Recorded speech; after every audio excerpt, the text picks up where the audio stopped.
And ABC's political director, Rick Klein, joins me now for more on this. Rick, what's your take overall on last night?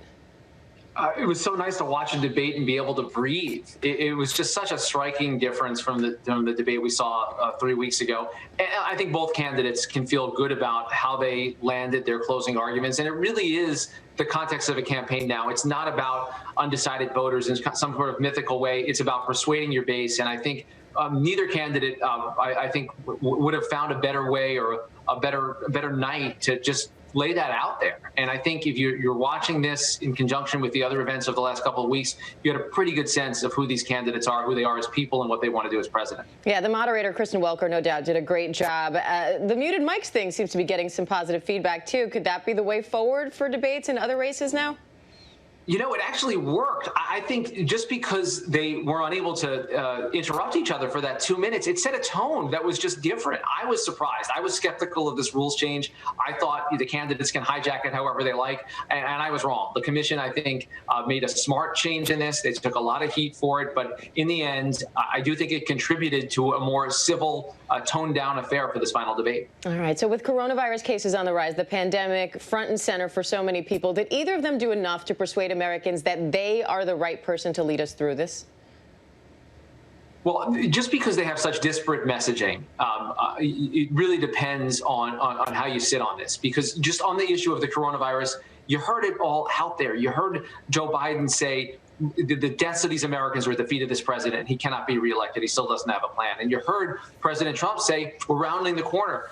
The optimism that he brought to it is the core to his argument, that the country wants to have some hope and wants to buy into him with the economy, with the recovery, that they're going to take his vision forward. That's a fundamentally different argument than Joe Biden is taking, who says, look, people have lived their lives in these ways and they're ready for a different argument. So I think both of them can feel good about that and the ability to now take it to voters over these next 11 days. And Rick, they didn't step on each other in terms of talking too much, but they didn't pull any punches either. President Trump attacked Hunter Biden's business dealings. Biden accused Trump of hiding payments from foreign countries.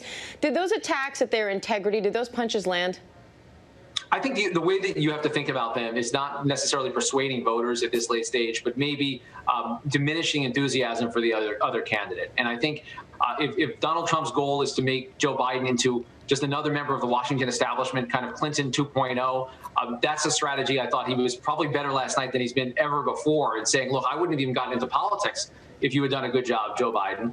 And I think for Biden, reminding people of kind of the noise of the Trump era, some of the pseudo-corruption and allegations that have been part of headlines forever, bringing that back up might remind Trump voters that not every day of the last 3.5 years has been smooth sailing with their favorite candidate. So I do think that you have to look at kind of relative enthusiasm in questions like this, and sometimes it isn't about winning someone over as much as it is persuading someone else that maybe it's not worth their time to go vote.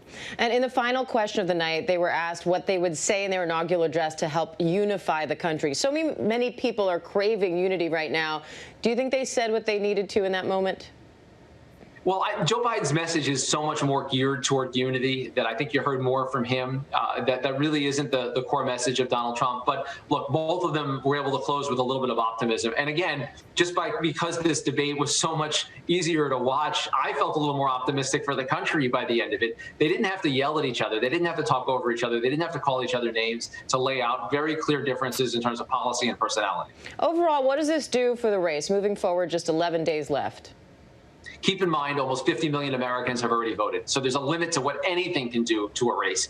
I think, though, if you're the Trump campaign, you've got a little bit of extra momentum now. His supporters can point to this and have some rallying cries. They'll take some of the answers that Joe Biden gave on energy issues, for instance, turn that into new attacks. And I think for Biden's side, he was able to show a steadiness throughout this debate season. I know a lot of Biden supporters were worried about what these televised debates would look like. They're happy to be on the other side of them. I think both candidates probably relieved to get back to their regularly scheduled campaigns. All right, Rick Klein. Thank you, Rick.